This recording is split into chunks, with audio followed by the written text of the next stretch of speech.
Bismillahirrahmanirrahim. Assalamualaikum warahmatullahi wabarakatuh.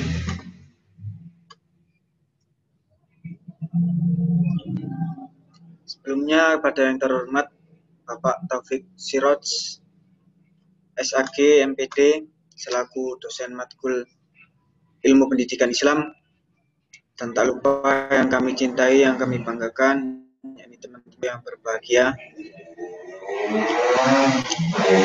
Alhamdulillahilladzi arsala rasulahu bil huda wa dinil haqq wa kafa billahi wakila. Asyhadu an la ilaha illallah wa asyhadu anna Muhammadan abduhu wa rasuluh la nabiyya wa la rasula ba'dah. Alhamdulillah, pada kesempatan kali ini kita semuanya masih diberikan nikmat karunia serta hidayahnya serta inayahnya kepada kita semuanya, sehingga pada kesempatan yang berbahagia ini kita semuanya masih dapat melaksanakan kegiatan belajar mengajar secara online dalam keadaan yang sehat walafiat. Amin. Salawat serta salam semoga senantiasa tetap tercurahkan kepada junjungan kita, contoh suri tauladan kita, yakni Nabi Muhammad SAW, yang telah menunjukkan kita mana jalannya kaum kafirin, mana jalannya kaum muslimin, mana jalannya kaum musyrikin, dan mana jalannya kaum mujahidin, yakni dinul Islam siratal mustaqim. Kami dari kelompok eksistensi pendidikan Islam di Indonesia akan menjelaskan sedikit isi dari tema tersebut, dan akan terbagi menjadi dua sesi, yakni yang pertama penjelasan dan yang kedua tanya jawab. Dan sebelumnya kami akan memperkenalkan anggota kelompok dari tema tersebut, yakni yang pertama Madin Fiah Muka, yakni saya sendiri, yang kedua Nurul Janah Safiti, yang ketiga Riza Jamin Amalia. Dan sesi selanjutnya yakni sesi penjelasan. Sebelum kita melaksanakan kegiatan belajar mengajar, mari kita berdoa dalam hatinya masing-masing.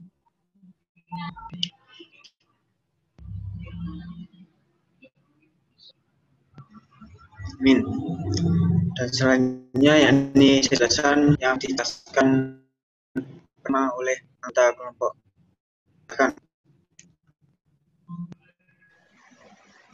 Filsafat pendidikan Islam. Pendidikan merupakan suatu kegiatan pembelajaran, pengetahuan, dan keterampilan melalui pengajaran atau otodidak. Filsafat pendidikan Islam adalah konsep berpikir tentang hakikat kemampuan untuk dapat dibina dan dikembangkan serta dibimbing menjadi manusia muslim yang berakhlakul karimah. Ruang lingkup filsafat terbagi dua macam, yakni makro dan mikro. Makro yaitu objek kajian seperti Tuhan, alam, dan manusia. Selanjutnya, mikro. Mikro merupakan komponen pendidikan yang terdiri dari tujuan, pendidikan, pendidik, serta didik dan alat pendidikan, dan lingkup pendidikan.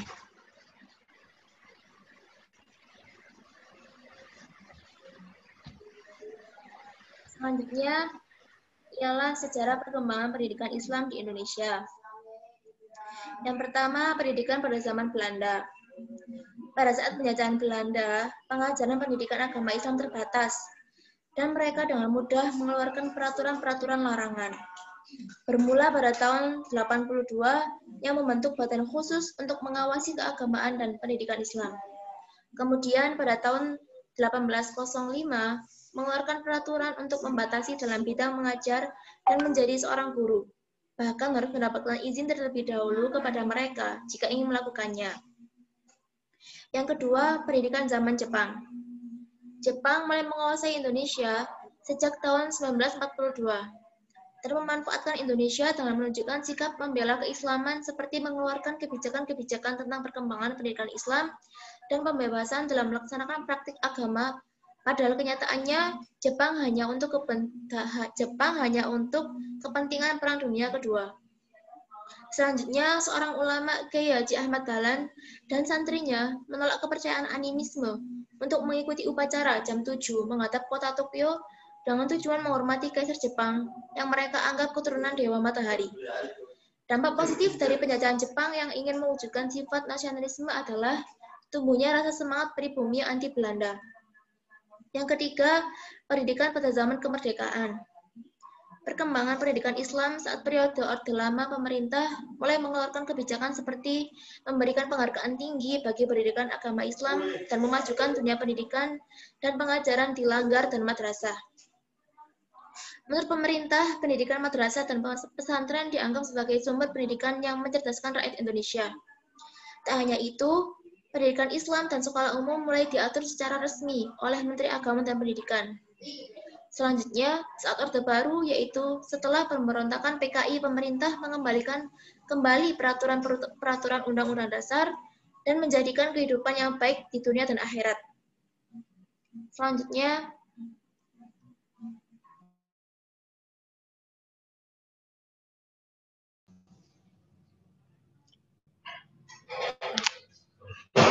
Selanjutnya, yakni sistem pendidikan Islam di Indonesia.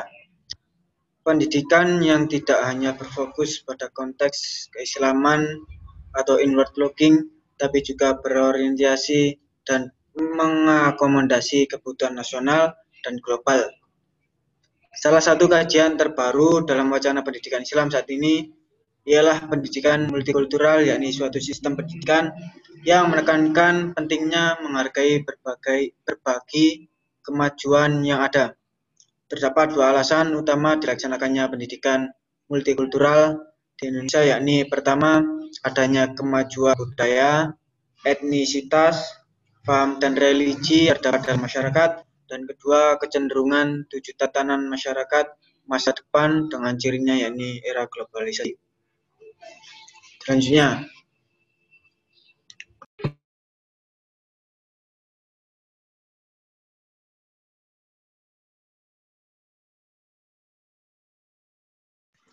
Selanjutnya, mengenal tokoh pendidikan Islam di Indonesia.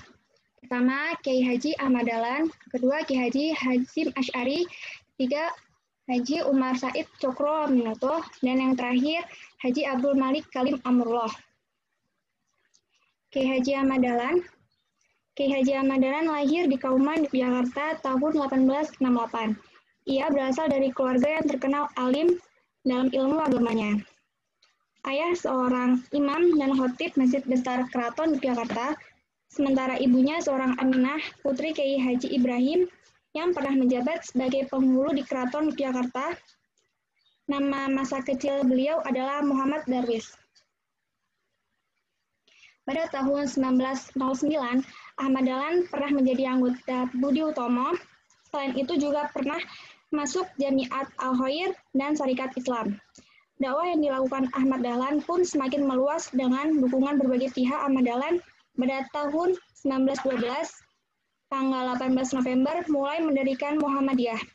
Setelah 11 tahun mendirikan Muhammadiyah, pada tahun 1923, 23 Februari, Ahmad Dahlan wafat di Kauman, Yogyakarta, tempat di mana ia pernah dilahirkan. Kedua, Hasyim Asy'ari. Hasyim Asy'ari lahir pada 14 Februari 1871 di Jombang, Jawa Timur.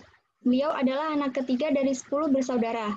Ayahnya bernama Ki Haji Asy'ari, pendiri pondok pesantren di Desa Keras, Kecamatan Diwe, Jombang, sedangkan kakeknya Ki Haji Utsman adalah pengasuh pesantren Tambak Beras.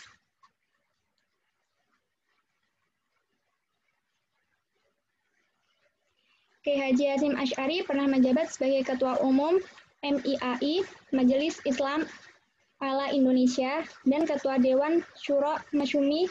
Selain sebagai Ketua Umum NU, Kiai Haji Hasyim Asy'ari sangat berperan dalam memperjuangkan nilai-nilai keadilan dan kemerdekaan, juga berperan dalam kemajuan di bidang pendidikan dengan pesantren yang didirikannya, yaitu Pesantren Tebu Irang, Jombang. Dan ketika tahun, Kiai Haji Asy'ari dipanggil olehnya pada tanggal 25 Juli 1947. Selanjutnya, Haji Umar Said Cokroaminoto. Raden Umar Said Cokroaminoto lahir di Ponorogo 16 Agustus 1883. Pendidikan dasarnya ditempuh di Madiun di sekolah Belanda, sedangkan pendidikan lanjutannya yang beliau tempuh di Osvia yang merupakan pendidikan untuk pegawai pribumi di Magelang, Jawa Tengah.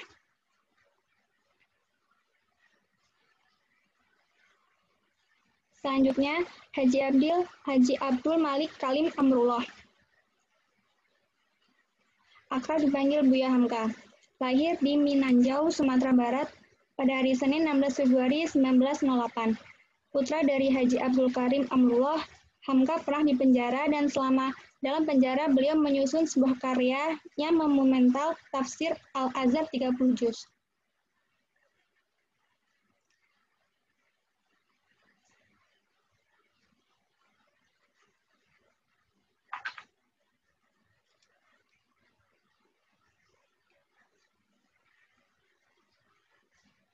Selanjutnya bisa dijelaskan.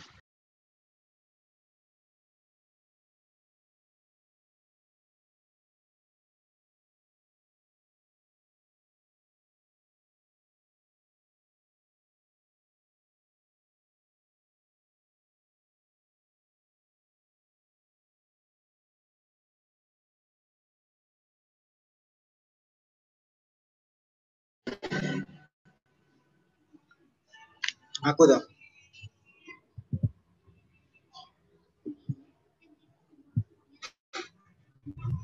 Bisa.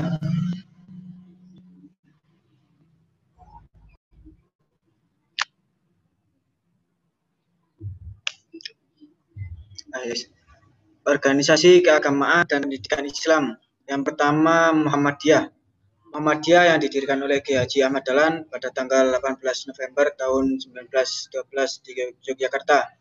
Setelah menyelesaikan sekolah dasarnya dalam bidang nahwu, fikih, dan tafsir, pergi ke Mekah dan belajar dalam kurun waktu setahun dengan seorang guru yaitu Syekh Ahmad Khotib pada tahun 1909. Ia menjadi anggota di utama dengan harapan dapat berkhutbah tentang pembaruan di kalangan para anggotanya. Yang kedua, Nahdlatul Ulama. Nahdlatul Ulama atau NU adalah organisasi terbesar di Indonesia dan jamaahnya sering diklaim sebagai Islam tradisional menyebar di seluruh penjuru Nusantara.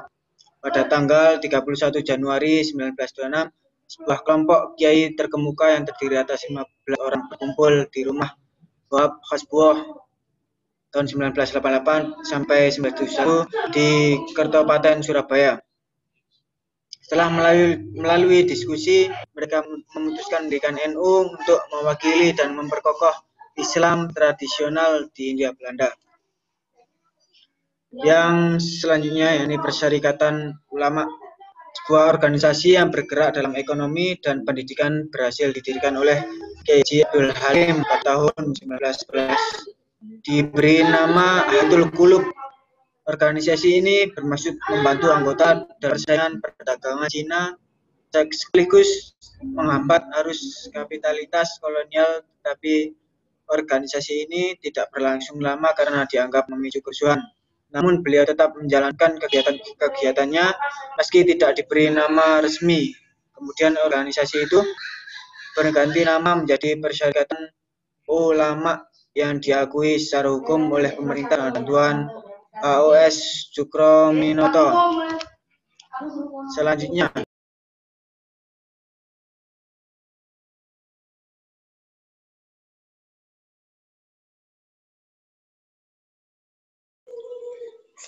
ialah pembaruan pendidikan Islam di Indonesia. Pembaruan pendidikan Indonesia dilakukan pada hal-hal yang terkait dengan masalah-masalah yang melingkupi kehidupan Muslim, bukan yang terkait dengan dasar atau ajaran agama Islam yang fundamental. Gerakan tajdid, yaitu reformasi, karena bertujuan membentuk kembali citra diri melalui penataan kembali masyarakat, karena tidak sesuai dengan zamannya. Adapun kata tajdid mempunyai 3 makna yang saling berhubungan, yaitu 1. Sesuatu yang diperbarui itu sebelumnya sudah ada. 2. Sesuatu itu telah dimakan zaman sehingga mengalami kerusakan. Dan yang terakhir, sesuatu itu dikembalikan seperti keadaan semula, yaitu sebelum sesuatu itu rusak.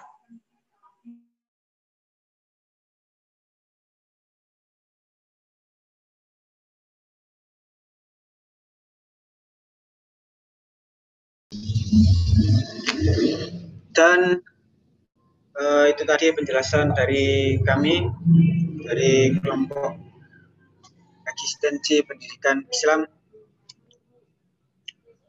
Dan apabila ada yang perlu ditanyakan, nanti bisa ditanyakan di Google Forum di GC.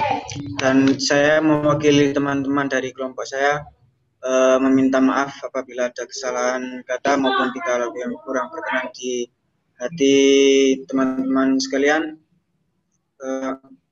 Assalamualaikum warahmatullahi wabarakatuh. Waalaikumsalam warahmatullahi wabarakatuh. Terima kasih. Waalaikumsalam.